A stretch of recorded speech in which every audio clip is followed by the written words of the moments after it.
ta présence au milieu de nous. Seigneur, je suis disposée, je m'attends à toi. Parle à ma Père et je t'écouterai. Parle, Seigneur, je t'écouterai. Merci, Seigneur, je suis devant toi, Seigneur. Je suis devant ton peuple. Je veux écouter ce que tu as à me dire, Père. J'ai la volonté, mais je n'ai pas la capacité. Mais je sais que la capacité vient de toi, ma Père. Sans toi, je ne suis rien, Père. Alors je m'attends à toi, Père. C'est dans le nom de Jésus, le Messie, que j'ai ainsi prié. Amen. Amen, l'Église. Alors, comme vous le savez, nous avons un thème que chaque dimanche, en fait, de la jeunesse, il y aura toujours un thème. Donc, notre thème ce matin, c'est se consacrer, commencer l'année en se consacrant avec Dieu. Amen. Combien de monde qui remet bon Dieu matin?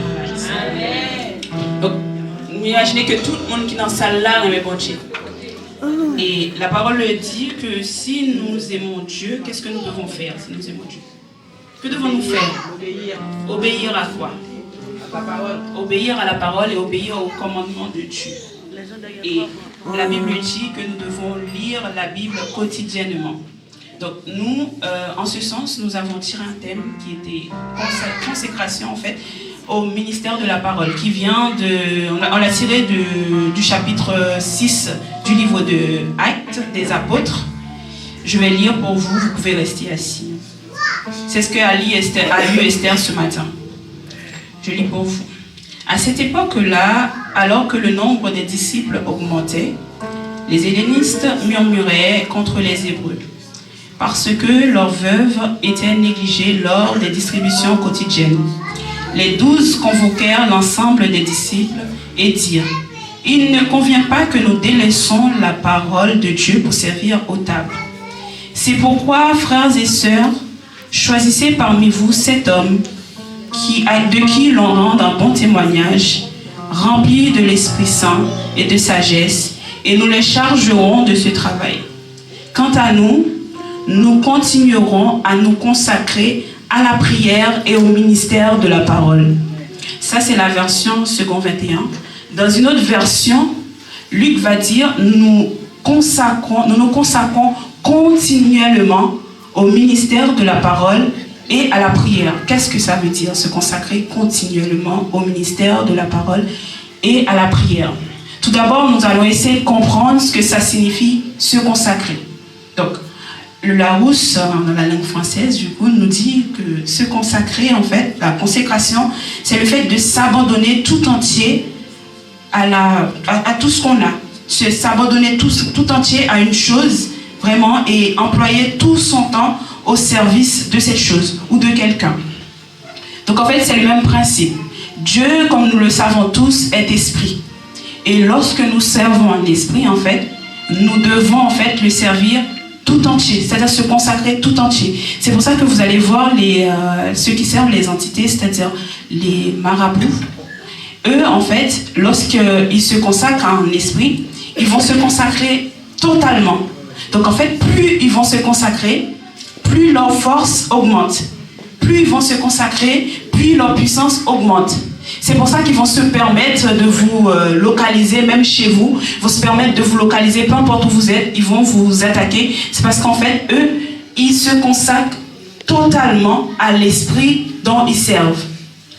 Donc, nous les chrétiens, nous servons un Dieu vivant, nous servons un Dieu fidèle, un Dieu réel. Donc, pourquoi nous ne pouvons-nous pas nous consacrer à Dieu continuellement? Avant de continuer, on va voir le livre des Actes des Apôtres, pour rappel, a été écrit par Luc. C'est la seconde partie du livre de Luc, où il l'a dédié à Théophile. Et donc ce livre a été écrit entre 63 et 73 avant Jésus-Christ, en fait. Et il était destiné, c'est un livre historique qui est destiné à nous expliquer le début des églises, comment l'église a pris naissance. Donc on va voir, au tout début, on va voir plus l'église primitive, en fait, qui a pris naissance à Jérusalem, comme vous le savez, le jour de la Pentecôte.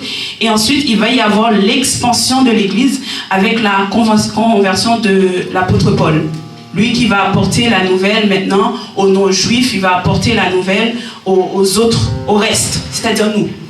Il va apporter la bonne nouvelle qui va rappeler que Jésus est Dieu et qu'il est mort pour nous sauver. Et ce qui fait qu'aujourd'hui, nous avons accès à la parole. C'est l'apôtre Paul, qui était, qu'on appelle souvent l'apôtre des païens, l'apôtre des non-juifs du coup. Donc, dans ce livre, en fait, nous pouvons prendre, en tant que chrétiens, l'Église, en fait, pourrait prendre ce livre comme un mode d'emploi, c'est-à-dire comment gérer l'Église. Donc, c'est ce qu'on va voir, en fait, dans Acte 6. Acte 6 raconte quoi? En fait, c'est la première fois qu'on a pris des diacres à l'église. Dans le verset 4, les disciples qui se réunissent, en fait, on dit les 12, vous vous rappelez, c'est les 12 disciples du coup. Bon, 11 plus Matthias qu'on a ajouté en chemin, donc ça fait les 12 disciples. Ils vont se réunir, ils vont dire qu'en fait, comme les autres, alors, pour vous expliquer bien dans le contexte, l'église primitive, en gros, comment ils servaient. C'est-à-dire que tout le monde ramenait tout ce qu'ils avaient à la maison, tout ce qui, leurs biens, c'est-à-dire leur repas, ils venaient, ils mangeaient ensemble, en communion fraternelle. Et donc du coup, ils étaient là pour servir, les 12 disciples étaient là pour distribuer le repas et aider en fait à l'œuvre. Donc, ce qui s'est passé, c'est que le peuple commençait à se plaindre pour dire que non, mais là, vous avez négligé ma famille, vous avez négligé mes enfants, un tel n'a pas eu, un tel va manger assez, votre lit pas plein, etc. Mais du coup, c'était devenu trop pour les 12 disciples. En s'occupant de ça, ils ont remarqué qu'en fait, la parole de Dieu était négligée. Parce que du coup, ils n'avaient plus le temps de s'occuper d'aller prêcher la bonne nouvelle. Ils n'avaient plus le temps de former le peuple parce qu'ils étaient occupés à distribuer, à manger, à faire autre chose. Donc, ils ont pris la décision de prendre des diacres à ce moment-là. C'est à ce moment-là qu'ils ont pris la décision de rassembler des gens et ils vont dire, on va prendre des diacres. Mais pas n'importe quel gens, en fait. On va voir dans 1 Timothée 3, verset 8, les caractéristiques d'un diacre, c'est-à-dire les caractéristiques des personnes qu'ils ont choisies. Ils n'ont pas pris n'importe quelle personne. 1 Timothée 3, 8.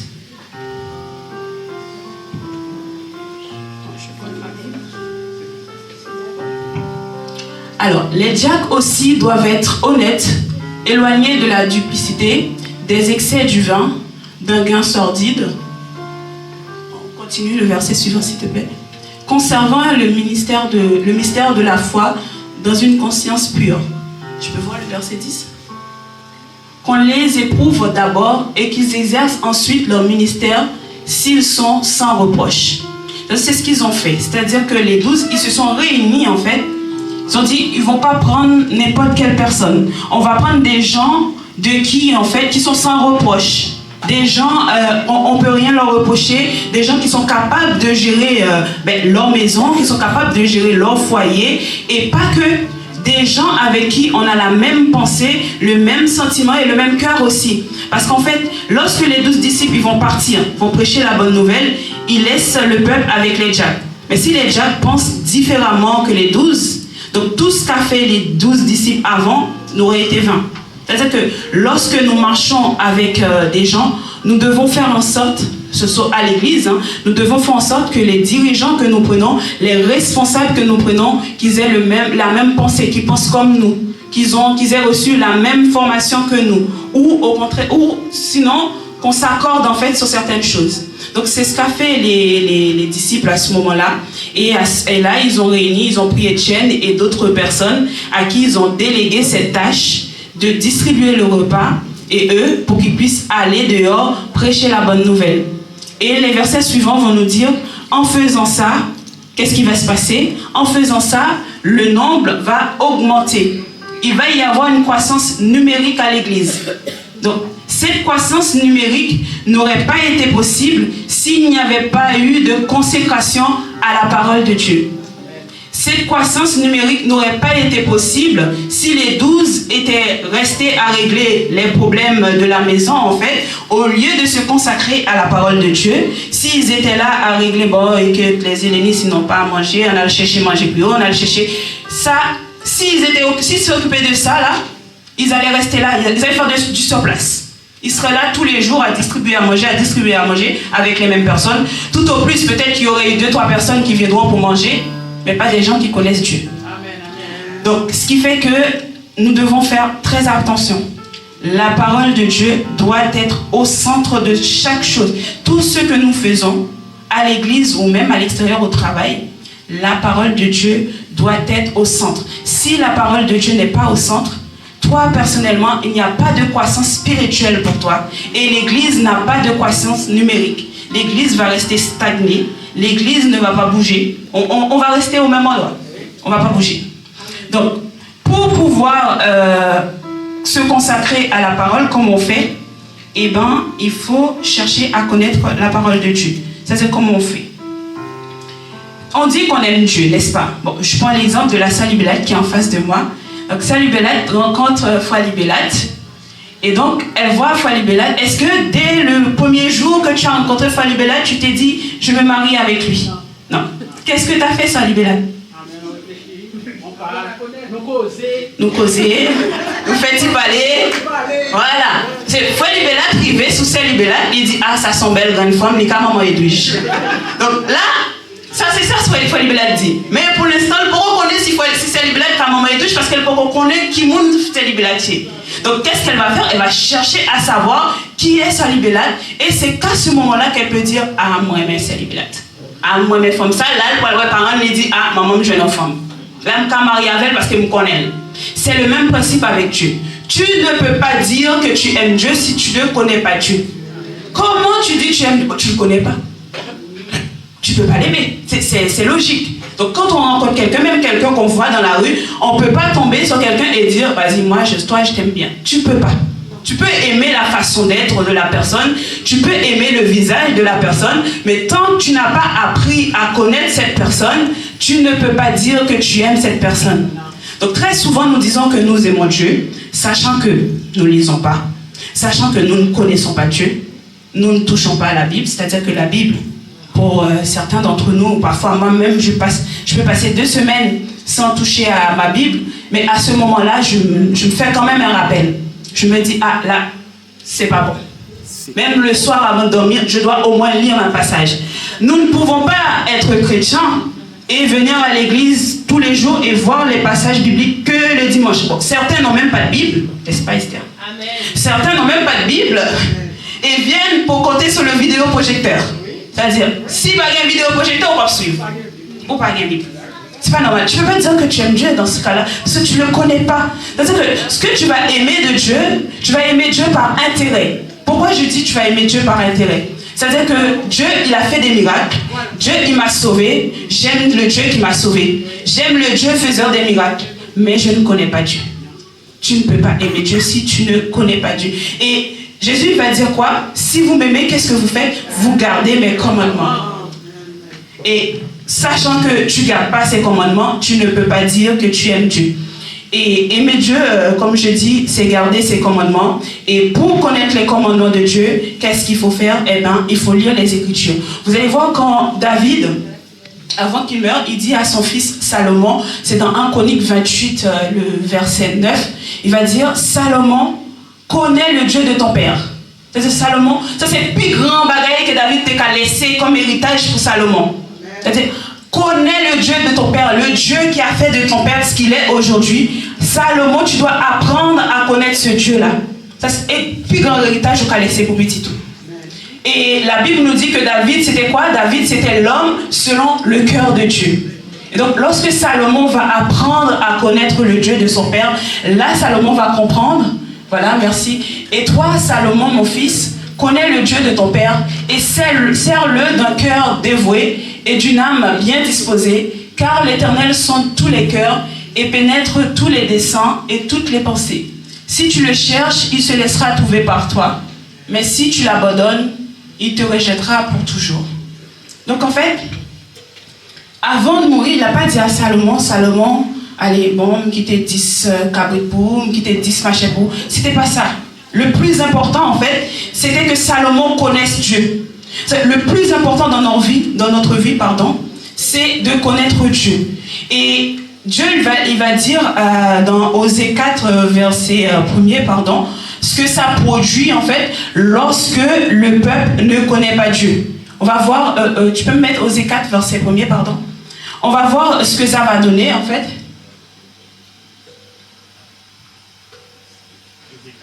Osée 4:1.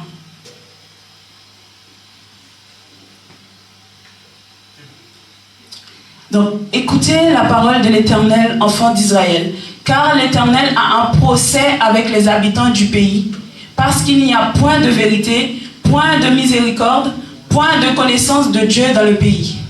Israël, à ce moment-là, faisait sa vie, faisait ce qu'il voulait, parce qu'il ne connaissait pas Dieu. Pour rappel, Israël, comme vous savez, Moïse a sorti d'Égypte, etc. Et ils avaient à chaque génération, il y avait quelqu'un pour enseigner la parole au peuple. Mais comme jusqu'à maintenant aussi, tu pourras beau enseigner, il va toujours y avoir des gens qui vont quand même faire à leur tête. Et donc là, ce que Dieu il disait, c'est qu'il a un procès. Il a un procès avec les habitants de ce pays. Et son procès avec eux, c'est que ce peuple-là ne le connaît point. Ce peuple-là n'a pas connaissance de Dieu. Et lorsqu'on n'a pas de connaissance, lorsqu'on ne connaît pas Dieu, qu'est-ce qui se passe? Il y a la mort spirituelle. La Bible dit qu'un homme sans Dieu est considéré comme un homme animal. Pourquoi un homme animal? Je vais vous expliquer un homme animal. Un homme animal, c'est-à-dire qu'un animal, il est comment? Il ne réfléchit pas. Il n'a pas d'esprit. C'est-à-dire qu'il fait ce qu'il veut. Mais nous, chrétiens qui avons reçu l'Esprit de Dieu, nous, chrétiens qui avons reçu la parole de Dieu, qui comprenons la parole de Dieu, on n'est pas considéré comme étant un animal. Et donc, en fait, pour revenir à ça, Dieu, il fait un procès à Israël parce que Israël ne connaît pas Dieu. Sachant que Israël ne connaît pas Dieu, qu'est-ce que se produit quand on ne connaît pas Dieu? Eh bien, ce qu'on va donner des œuvres de la chair. Parce que dans un arbre, un bon arbre, en fait, ne peut pas produire des mauvais fruits. Maintenant, si l'arbre, il est mauvais, il produit des mauvais fruits. On est d'accord? Donc, en fait, lorsqu'on connaît Dieu, on va chercher à connaître Dieu, on sera dans la parole de Dieu. Ce qui va se passer, nous allons développer le caractère de Dieu. C'est-à-dire que plus vous allez lire, plus vous allez avoir envie de connaître Dieu. Et c'est là qu'on a le caractère de Christ, avec le fruit de l'esprit dans Galates 5:22. Je pense que ce n'est pas nécessaire de l'afficher. Ah, merci. Donc pour l'homme animal, vous pourrez lire 1 Corinthiens 2, on ne va pas trop tarder là-dessus. Mais pour le caractère de Christ, en fait, lorsqu'on va lire la parole et qu'on va chercher à connaître Dieu, plus on va chercher à le connaître, plus on va le connaître. Et plus on va connaître Dieu, plus on va vouloir le connaître encore plus. On ne sera jamais rassasié en fait. Plus vous allez lire, vous allez voir, plus vous allez avoir envie de lire, plus vous allez avoir envie de comprendre. Et c'est là qu'on développe le caractère de Christ qui est l'amour, la joie, la bonté, tout ce qu'on connaît dans Galates 5:22, le fruit de l'esprit. Donc c'est quoi? C'est pas juste des mots qui sont là juste pour être là. C'est-à-dire que ces choses-là, c'est des choses que lorsqu'on connaît Dieu, qu'on cherche à avoir. Ça ne veut pas dire qu'on est tout le temps heureux. Ça ne veut pas dire qu'on est tout le temps en joie. Ça ne veut pas dire qu'on est tout le temps bon ou qu'on aime tout le temps son prochain, en fait. Mais l'essentiel, c'est de savoir qu'en tant que chrétien, ça, c'est le caractère que je devrais posséder. Et lorsqu'il arrive un moment où je vois l'écart, parce que je sais que ce que je produis actuellement, ce que je suis actuellement, le comportement que j'ai actuellement n'est pas en accord avec la parole de Dieu, n'est pas en accord avec le principe de Christ, ce qui fait que je me retracte. Et là, c'est là que j'en viens, je dis Seigneur, je veux aimer, mais je n'ai pas la capacité. J'ai la volonté de le faire, mais je ne peux pas le faire. Mais celui qui produit la volonté, en fait, lui, il peut t'aider. À partir du moment où tu reconnais qu'en fait, tu veux le faire, mais tu ne peux pas le faire. Mais en fait, si tu te rends même pas compte, parce que la dernière fois que j'avais dit ici que si quelqu'un qui est malade, qui n'est pas conscient qu'il est malade, tu ne peux pas guérir cette personne. Même si tu lui donnes le médicament, il peut te l'envoyer à la figure parce qu'il n'en a pas besoin. Il est en bonne santé, il va mourir, mais s'il n'est pas conscient de ça, il ne va pas guérir. Donc en fait, toi, lorsque tu as Dieu, tu sais que là, la position dans laquelle que tu es là n'est pas correcte. Ce que je fais actuellement n'est pas correct. Donc à ce moment-là, j'arrive pas à faire ce qui est bien, mais je sais ce que je fais n'est pas bien. Ça, c'est bien devant Dieu. Et c'est à ce moment-là qu'on s'approche de Dieu et de dire, Seigneur, j'ai la volonté, je sais ce que je fais, c'est pas bien, mais accorde-moi la grâce de pouvoir faire le bien. Et c'est que comme ça qu'on arrive à... Si on ne fait pas ce qui est bien, si on ne se rend même pas compte ce qu'on fait est mauvais, ben, on va rester mauvais toute notre vie. On va continuer à faire toute notre vie. Et si par malheur, quelqu'un te dit ce que tu fais est mauvais, là, tu es prêt à rattraper la veste de la personne parce que pour toi, ce que tu fais est bien. Et ce que ça produit par la suite, qu'est-ce qui va se passer par la suite? C'est que comme tu n'as pas le caractère de Christ, tu deviens orgueilleux. Tu n'as pas le caractère de Christ, des querelles, la jalousie. Il y a plein de choses qui se passent. Et la chose la plus compliquée, en fait, que j'ai remarqué, moi, ces derniers temps, c'est l'amour pour son prochain. Pourquoi je parle de l'amour pour son prochain? C'est-à-dire que nous, qui lisons même un peu ou beaucoup, on sait ce qui est bien. On sait ce que Dieu demande. Mais le problème, c'est qu'on oublie que Dieu, en fait, il aime tout le monde. C'est-à-dire, Dieu, il aime tout le monde. Même celui qui pêche continuellement, Dieu l'aime. Ce que Dieu déteste, en revanche, c'est le péché que commet la personne. Mais toi qui as l'amour pour son prochain, en fait, qui voit ton frère est en train de pécher, il ne faut pas mépriser la personne. Quand on a le caractère de Christ, c'est pas « je ne me mélange pas avec un tel ». C'est pas ça. La Bible va dire à quoi sert une lumière, en fait, si elle ne luit pas dans les ténèbres. C'est-à-dire que toi qui es lumière, partout où tu vas passer, ta lumière doit briller. C'est-à-dire que si ton frère, il est dans quelque chose qui n'est pas conforme, en te voyant, en fait, toi, tu dois être capable d'aider ton frère à sortir de là où il est. Pas forcément, je ne dis pas forcément qu'il faut aller pointer du doigt, etc. Il y a un comportement que tu vas afficher. Vous savez, il y a des choses que des gens ils vous font. Ton comportement, en fait, la personne n'a pas envie de s'excuser, la personne n'a pas envie de revenir sur ce qu'elle a fait. Mais le comportement que tu vas avoir va faire réfléchir la personne. La manière dont tu vas t'afficher devant la personne va la faire réfléchir. Donc pour revenir avec l'amour de son prochain, lorsque Dieu parle d'amour et de son prochain, c'est de ça. Il s'agit de ça. C'est que je vois mon frère dans un trou, je ne le regarde pas du tout, toi, tu n'as plus d'espoir. Ça, il est trop sale. Il ne peut pas adorer Dieu, il ne peut rien faire pour Dieu, il n'y a plus d'espoir. Non, ce n'est pas ça l'amour pour son prochain. L'amour pour son prochain doit te pousser en fait à tendre le bras à cette personne. L'amour pour son prochain, et lorsque tu as l'amour de Dieu, surtout, parce que les deux commandements c'est quoi? C'est aimer Dieu et aimer son prochain. En fait, lorsque tu aimes Dieu, qu'est-ce que tu fais? Tu portes le fardeau de Dieu. C'est quoi le fardeau de Dieu? Le fardeau de Dieu, c'est le salut de tout le monde. C'est-à-dire que lorsque je vois quelqu'un qui est dans une position que je sais que ça va produire que la mort spirituelle. Mais comme j'ai l'amour pour Dieu, comme j'aime Dieu et que je porte le fardeau de Dieu, le fait de savoir que cette âme-là, c'est la mort, ça doit me faire mal au fond de moi. Ça doit me faire tellement mal que je veux pécher cette personne. Vous savez que Jésus avait dit à Pierre, suis-moi, je vais faire de toi un pécheur d'hommes. Donc en fait, toi qui suis Dieu, tu es un pécheur d'hommes. Lorsque tu as l'amour pour Dieu et que tu as l'amour pour ton prochain, lorsque je vois mon frère ou ma soeur dans une position qui n'est pas conforme, comme je suis un pécheur d'hommes, parce que n'importe quel pécheur qui voit en passant, il a envie de pécher. Comme tu es un pécheur d'hommes, ton objectif à toi, c'est de pécher cette âme. Quoi qu'il en coûte. Bon, quoi qu'il en coûte, c'est pas toi qui vas convaincre, c'est le Saint-Esprit, bien évidemment. Mais c'est de chercher à pécher, en fait, cette âme. Donc, on ne peut pas dire qu'on aime Dieu si on n'aime pas son prochain. On ne peut pas dire qu'on aime son prochain si on le méprise, si on méprise le péché, sachant que le Dieu que nous disons aimer, il aime le pécheur. Il déteste le péché. Amen. Amen.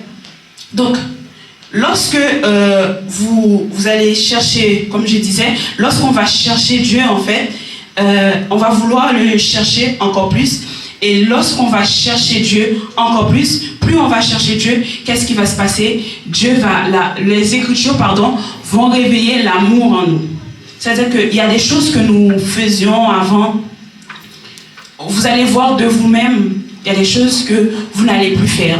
Il y a des choses qui ne vous dérangeaient pas avant, qui vont vous déranger maintenant.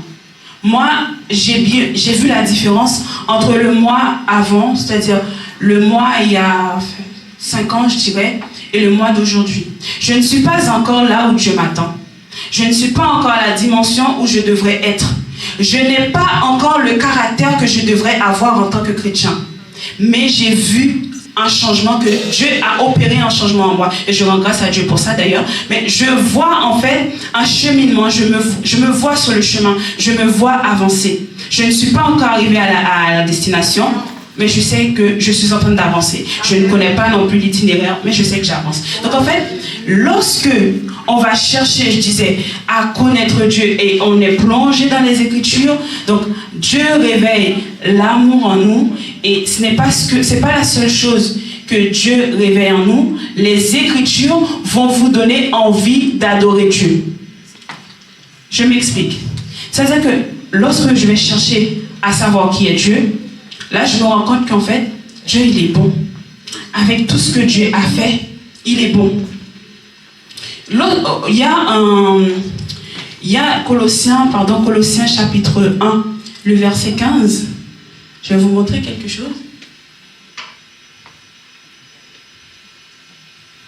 Donc, Colossiens. Du coup, tu peux pas. D'accord. Alors, rendez grâce au Père qui vous a rendu. Je veux le verset 15, pardon.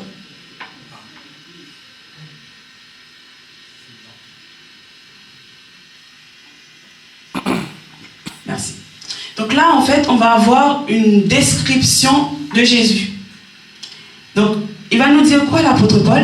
Il est à l'image du Dieu invisible, le premier-né de toute la création. On continue. Car en lui ont été créées toutes les choses qui sont dans les cieux et sur la terre, les visibles et les invisibles, trône, dignité, domination, autorité, tout a été créé par lui et pour lui. Il est avant toute chose et toute chose subsiste en lui. Il est à la tête du corps de l'Église. Il est le commencement, le premier-né d'entre les morts, afin d'être en tout le premier. En fait, lorsqu'on va lire tout ça, en fait, je ne sais pas si vous avez pris le temps de lire. Lorsqu'on lit ça, comment nous ne pouvons pas adorer ce Dieu? Comment on peut, je ne sais pas, se restreindre en fait? Comment on peut se rétracter et ne pas adorer ce Dieu? Lorsqu'on a la connaissance de la parole, on développe l'esprit d'adorateur. C'est pas tout. Il y a Apocalypse 5 aussi, le verset 1er. On va voir.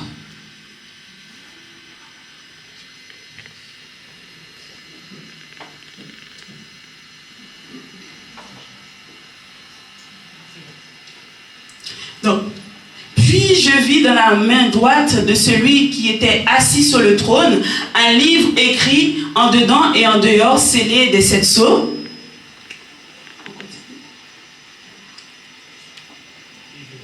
Et je vis un ange puissant qui criait d'une voix forte: qui est digne d'ouvrir le livre et d'en rompre les sceaux? Et personne dans le ciel, ni sur la terre, ni sous la terre, ne put ouvrir ce livre, ni le regarder. Et je pleurais beaucoup de ce que personne ne fut trouvé digne d'ouvrir le livre, ni de le regarder. Et l'un des vieillards me dit: ne pleure point. Voici le lion de la tribu de Juda, le rejeton de David, a vaincu pour ouvrir le livre et ses 7 sceaux. Et je vis au milieu du trône et des 4 êtres vivants, et au milieu des vieillards, un agneau qui était là comme immolé.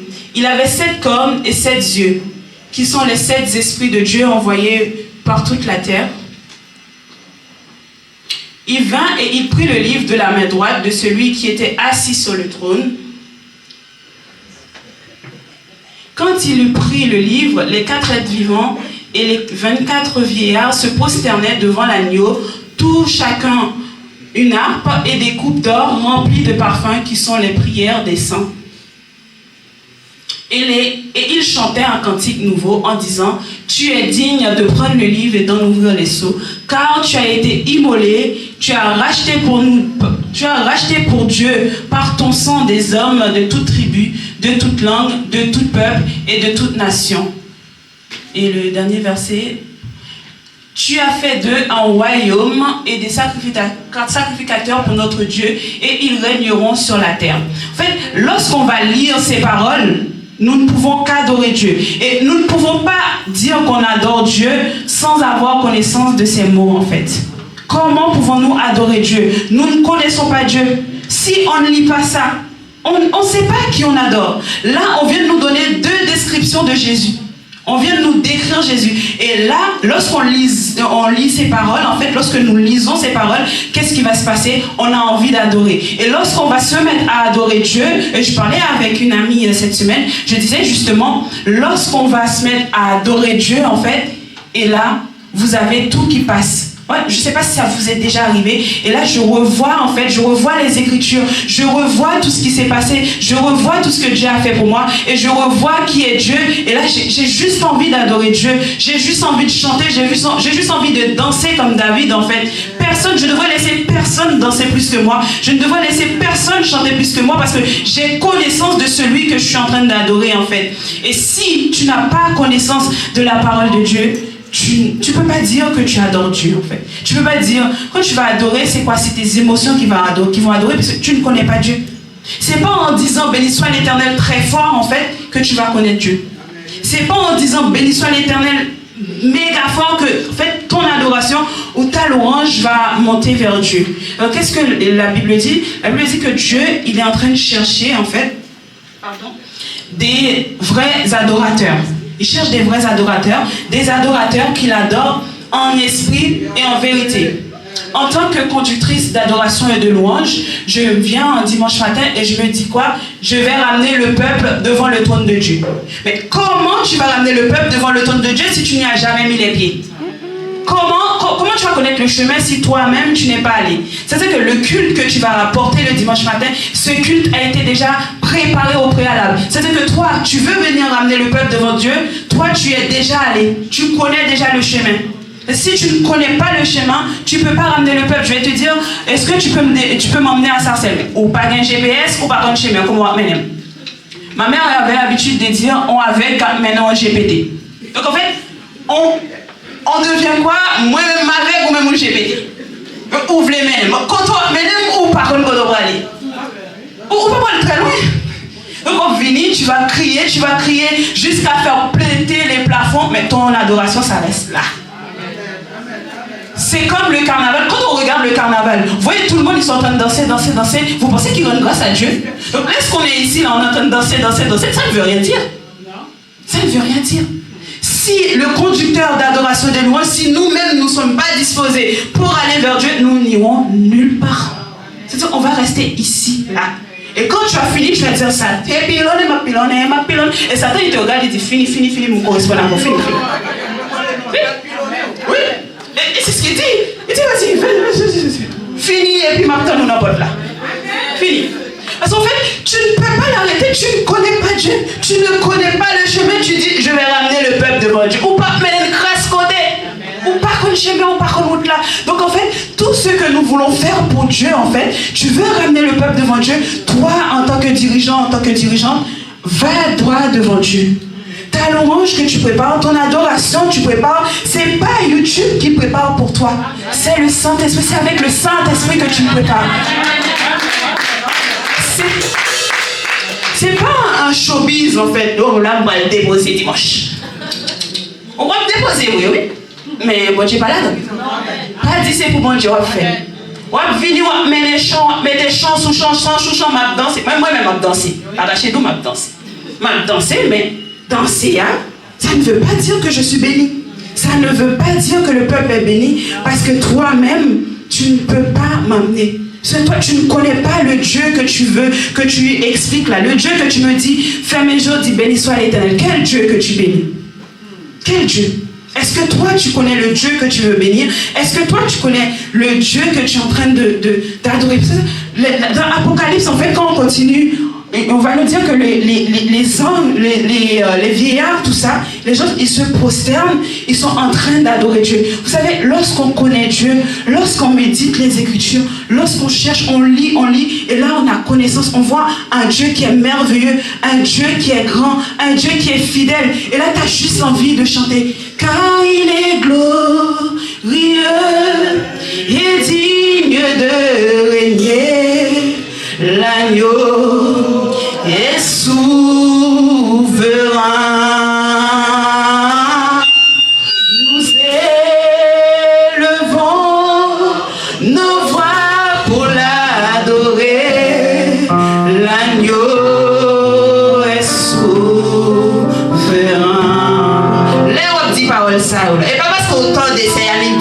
dit non. C'est parce que tu as lu et tu as vu dans Colossiens que Christ a été immolé pour toi. C'est parce que tu as lu la parole, c'est pas parce que le pasteur Emmanuel l'a dit devant. C'est parce que tu as pris la Bible, tu as lu, tu as vu que le Dieu des dieux, le Seigneur des seigneurs, il a été crucifié à la croix pour toi. Il t'a rendu libre, il t'a rendu juste. Il t'a rendu ta liberté. C'est-à-dire qu'à ce moment-là, lorsque je sais quel Dieu que je sers, lorsque je sais qui je suis, c'est-à-dire que lorsque tu sers Dieu et que tu as connaissance du Dieu que tu sers, tu sais qui est Dieu, tu sais ce qu'il a fait pour toi, tu sais ce qu'il a fait de toi surtout. Là, lorsque Satan vient devant toi avec un souci, qu'est-ce que tu dis? Tu dis, ah Satan, pas aujourd'hui. Moi, je sais qui je suis. J'ai connaissance du Dieu que je sers en fait. Si il se passe quelque chose, c'est pas grave parce que tout concourt à mon bien. La Bible dit tout concourt à mon bien. Là, je vais pas me plaindre. C'est-à-dire que je parlais avec quelqu'un de ma famille la semaine dernière qui en fait était bloqué depuis des années. Il avait un dossier qui était bloqué depuis des années, sans espoir. Mais vraiment sans espoir, quand je dis des années, peut-être 8-10 ans, je n'ai pas vraiment la date. C'est-à-dire que là, elle a commencé à avoir de l'espoir. Le dossier est presque débloqué. Le dossier est débloqué. Mais il y a un petit souci, une petite panne. Mais qui, de rien du tout. Et là, elle commence à pleurer. Elle commence à pleurer. Oh, je ne sais pas qu'on est bon, j'étais comme ça.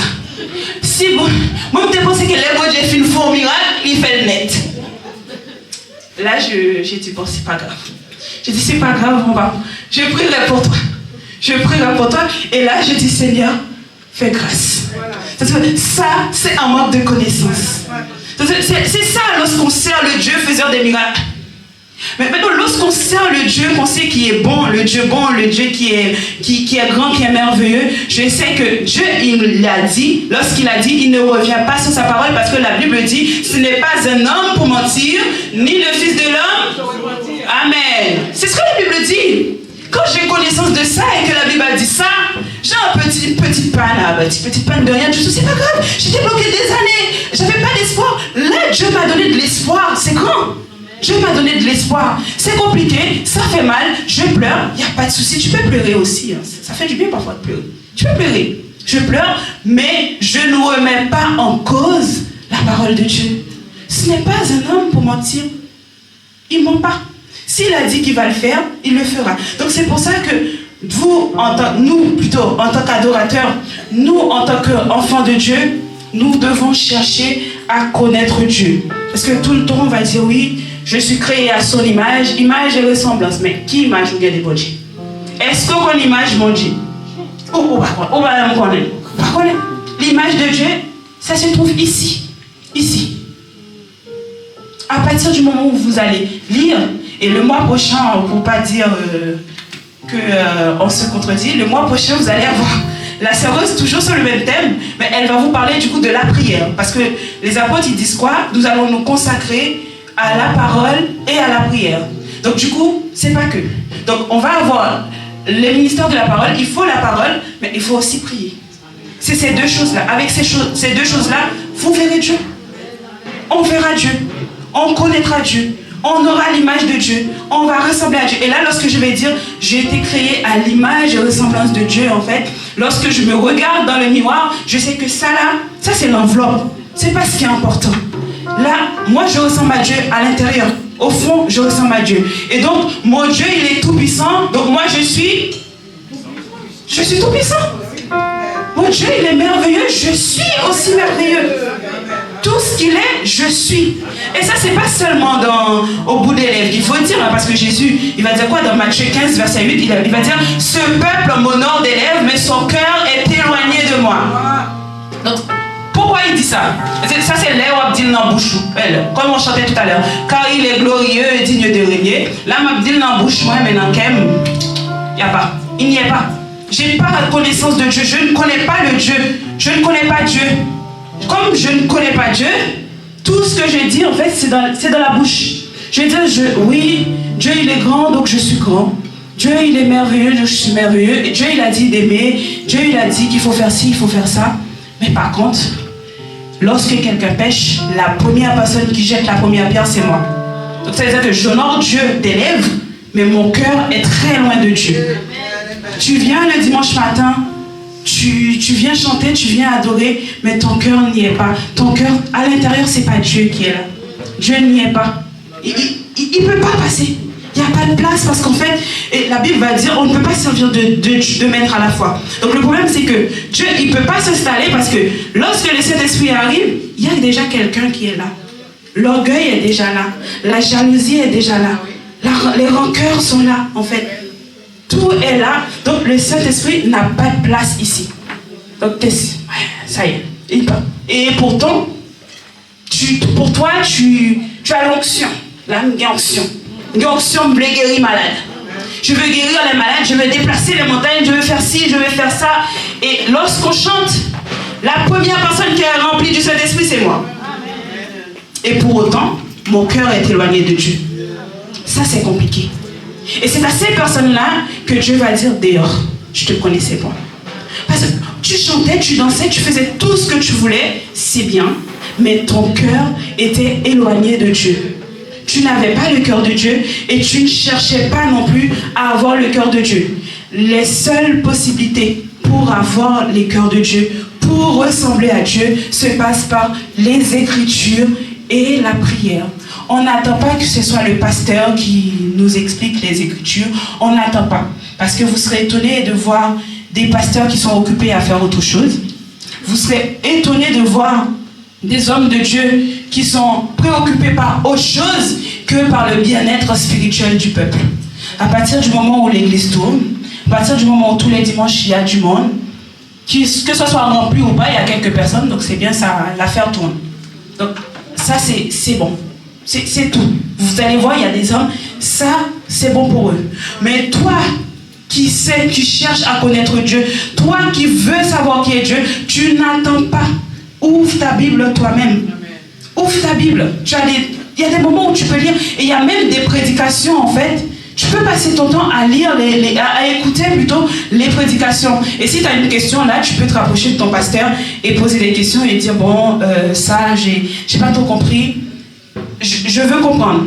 Mais en fait, si tu es là, tu attends, bon, pasteur n'a pas fait étude, donc, écoute, ça ouvre, quand ça l'écoute, on va faire étude tout seul. Alors que Dieu va dire quoi? La Bible va dire je serre ta parole dans mon cœur afin de ne pas pécher contre toi. Et Dieu il va dire quoi à Josué, je crois? Ce peuple périt pourquoi? Par manque de voilà. Donc ou même ou chita, pas la peine, on périt mais c'est pas grave. On va chercher contre mon Dieu parce que on a tant de pasteurs, on a tant d'évangélistes, on a tant de gens qui c'est eux pour venir faire études, c'est eux pour venir montrer au bon Dieu ou servir, mais par contre, depuis 6 heures sonné, pas moudé on va travailler.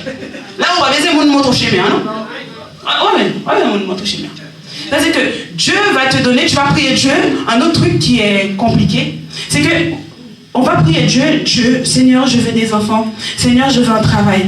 Et à partir du moment où Dieu te donne tout ça, tu n'as plus le temps pour Dieu. C'est pour ma travail. Je suis parti la caille, moi, depuis 6e, je suis arrivé, je suis rentré à la maison 18h. Mais qui aime parler, petite? Qui aime parler? Non, mais toi, non. Des possibilités. Mais comme le travail que tu as demandé à Dieu, là, qu'il t'a donné, là, ce travail-là te sépare de Dieu. L'enfant que tu as demandé, Dieu te l'a donné, cet enfant te sépare de Dieu. Mais là, c'est compliqué. Et là, mon nous pas lui encore devant, bon, j'ai une maison machine. C'est compliqué. Dieu ne peut pas te donner quelque chose et que cette chose te sépare de Dieu. Cette chose fait que tu ne vas pas dans sa présence. Cette chose fait que tu ne pries pas. Sinon, si on est trop bruyant, la fait trop bruit, comme on va prier, et tu prends comme une excuse. Et en plus, c'est que tu sais que c'est une excuse, hein, mais tu es tellement confortable dans ton excuse, tu es tellement confortable dans ta vie. Pourquoi je vais me déranger 1 heure? Pourquoi je vais prendre la Bible? De toute façon, quand je vais lire, je ne vais rien comprendre. Pourquoi tu veux que je lise? C'est compliqué. Il faut vraiment qu'on fasse attention avec ça. Ce que Dieu te donne ne peut pas te séparer de Dieu. L'enfant que Dieu t'a donné ne peut pas te séparer de Dieu. Le travail dont tu as fortement prié. Parce que, à noter que lorsque tu cherchais le travail, où tu es dans toute jeune, veille de nuit ou là, dimanche matin ou là, 6h ou là, midi ou là, même faire jeûner. Quoi faire? On dit que maintenant l'autre travail, on va faire jeûner. Comment on fait 3 jours sans manger? Oh, franchement. On va tomber, mon travail, on va tomber. Mais par contre, là, on peut être qu'on travail, là, on est capable de se semaine, oui. Mais non, on travail, mais mon petit journée, il y a une petit journée jeune, ça peut. Oh, oui, c'est ça. Puis maladie, quoi, pas bon, pas faire ça. Pas faire ça. C'est compliqué. C'est compliqué. Ce que Dieu te donne ne peut pas et ne doit pas te séparer de Dieu. Toi-même, en tant que parent, lorsque tu donnes quelque chose à ton enfant, et l'enfant, cette chose-là fait que l'enfant ne t'écoute pas, qu'est-ce que tu as envie de faire? Enlever dans sa main. Et tu ne lui redonnes plus. Lorsqu'il va te demander à nouveau, bah, tu vas pas redonner. Parce que cette chose-là a causé du tort, en fait. Cette chose-là, moi je sais que mon petit frère, il demandait des choses à ma mère en cachette. Il demande des choses, il ne veut pas qu'on sache. Parce qu'il sait qu'on va lui dire qu'il a demandé des choses, il demande. Maintenant, lorsqu'on démasse au grand jour, il dit, moi j'ai jamais rien demandé, hein. J'ai jamais rien demandé. Et qu'est-ce que ma mère a dit? Ma mère a dit, eh ben pour la peine, pas bon. Pourquoi je n'en ai même encore? L'on va demander mon cachet ou pas me jeûner encore. Donc ça veut dire, lorsque tu donnes quelque chose à un enfant en fait, et que cette chose-là cause du tort, toi en tant que parent, tu n'as plus envie de lui donner. Tu n'as plus envie de faire. Eh bien, Dieu, il est bon, il est merveilleux. Mais c'est parce que Dieu, il est bon, il est merveilleux qu'on doit laisser le bon sens en fait. C'est pas pour autant, on ne doit pas être là, on fait, on sait que c'est mauvais. On sait ce qu'on fait, c'est pas correct, mais on continue. On continue. On se dit oui, on est chrétien, c'est pas grave, je prie pas, je vais juste à l'église le dimanche matin, c'est tout. Et là, on vient l'église là, à noter aussi, on vient l'église là, et on doit lever pour danser, non, toi superstar. Allez, on va danser comme ça. Yo doit chanter. Si on pas de chant, si le chant n'a pas écrit depuis 1910, on va chanter. On va chanter, ça c'est un nouveau chant, moi je ne vais pas chanter, comme ça, mais toi c'est ça. On va chanter moi CDG, et puis yo doit battre. C'est pas normal. C'est pas normal. Lorsqu'on connaît Dieu, on a envie, tu as envie d'attraper le cœur de Dieu, tu as envie. Mais lorsque tu es dans la présence de Dieu, ça le psalmiste il va dire quoi? Je suis en joie lorsqu'on me dit allons dans la maison de l'Éternel. Et ça, on le connaît tous. Hein. Tout le monde en est en joie. Je suis en joie lorsqu'on me dit allons dans la maison de l'Éternel. Et je suis comme ça dans la maison de l'Éternel. C'est pas normal. C'est pas normal. Parce que je suis dans la maison de l'Éternel. Moi, c'est pour ça que moi, j'apprécie beaucoup le frère Léonard. Fois, je me dis, femme t'a dansé plus que frère Léonard. L'aime songer qui m'a dit, femme t'a quand même fait concours à frère Léonard. Femme t'a fait concours. Ça dit, c'est marré, puis ta marée me met dehors, dit non, c'est Dieu nous fait trop. Parce que lorsque tu sais qui est Dieu, tu as juste envie d'adorer, tu n'as pas envie de t'arrêter, tu as envie de continuer, Donc, frères et sœurs, franchement, c'est pour moi aussi, c'est pour nous tous. Nous devons faire très attention à ce que nous faisons. C'est-à-dire qu'on se dit chrétien, mais la parole, c'est pas pour nous, c'est trop compliqué. On ne lit pas, on ne prie pas. On vient à l'église et dimanche, même le message, tu n'écoutes même pas. C'est-à-dire que tu écoutes la partie qui t'intéresse, et la partie qui ne t'intéresse pas, tu laisses. En tant que responsable, les responsables aussi, vous avez un travail à faire aussi. Vous avez un engagement auprès du peuple, en fait. Vous avez un troupeau que vous devez conduire, en fait, que vous devez garder dans le bon droit du chemin. Donc, si vous ne le faites pas aussi, vous aurez à rendre des comptes. Le peuple ne connaît pas Dieu, j'entends. Le peuple ne veut pas lire. Le peuple ne veut pas chercher à comprendre Dieu. Le peuple ne veut pas chercher à connaître Dieu. Mais du coup, toi, en tant que responsable, vous dites, bon, de toute façon, peuple, ça trop compliqué. Donc, je laisse. Je travaille la semaine, qui temps pour me faire étude? Moi, j'ai temps pour me faire étude avec eux. Tout le monde a travaillé la semaine, et là, me faire étude là, et des gens seulement monter. Mais qui t'a dit que Dieu n'avait pas besoin de ces 2 personnes-là pour amener 20 personnes? Qui t'a dit que parmi cette seule personne qui est montée, que Dieu n'avait pas besoin d'opérer à travers de cette seule personne pour amener des multitudes de personnes, en fait? Donc, il faut faire attention avec ça aussi. La parole, la Bible nous dit, en fait, c'est tous les jours. L'apôtre Paul, il va dire aux Thessaloniques, priez sans cesse. Le prier sans cesse, ça ne veut pas dire, marcher, ma prière, oh, gloire à ton Père, au Fils, au Saint-Esprit, c'est pas ça. Le prier sans cesse, c'est quoi? C'est avoir une attitude de prière. Le prier sans cesse, c'est quoi? C'est marcher en accord avec les principes de Dieu. Pour faire tout ça, pour prier sans cesse, il faut connaître Dieu. Pour adorer Dieu, il faut connaître Dieu. Pour prêcher, il faut connaître Dieu. Tout ce que tu vas faire, il faut connaître Dieu. Il n'y a rien que tu vas faire pour Dieu que tu vas pouvoir faire au feeling alors que tu ne connais pas Dieu. Si tu ne connais pas Dieu, tu ne peux pas avoir l'amour de Dieu. Et si tu n'as pas l'amour de Dieu, qu'est-ce qui se passe? L'orgueil, la jalousie, les rancunes. Et à l'intérieur de l'église, on va avoir des petits clans, des petits clans, des petits clans. Parce que l'amour de Dieu n'est pas ici. Donc, on doit se réveiller, on doit faire attention à ce que nous faisons, nous devons faire attention à ce que nous disons et surtout, nous devons rester continuellement en consécration avec Dieu. Pas seulement pour les débuts de l'année, pas parce qu'on est venu vous dire qu'il faut, donc on a traité le thème se consacrer avec Dieu, mais c'est tout le temps, toute ta vie, tu dois te consacrer avec, tu dois être en consécration avec Dieu. Et c'est ça aussi que tu dois laisser pour tes enfants. C'est ça aussi que tu dois apprendre à l'enfant, apprendre à la maison à se consacrer avec Dieu. Vous savez, les témoins de Jéhovah, ils ont une étude tous les jours. C'est-à-dire, tous les jours, ils ont l'étude qu'ils vont faire aux gens. Et ensuite, chez eux, ils ont leur étude qu'ils font avec la famille, avec les enfants. Si nous, on ne transmet pas la parole aux enfants, on n'explique pas aux enfants ce qu'il faut faire, c'est pas à 18 ans que vous allez vous attendre à ce qu'il vienne à l'église, qu'il ait envie de jouer du piano, qu'il ait envie d'aller à la batterie. Il va pas le faire, il connaît pas Dieu, tu vas juste le forcer, tu vas juste le fatiguer à venir.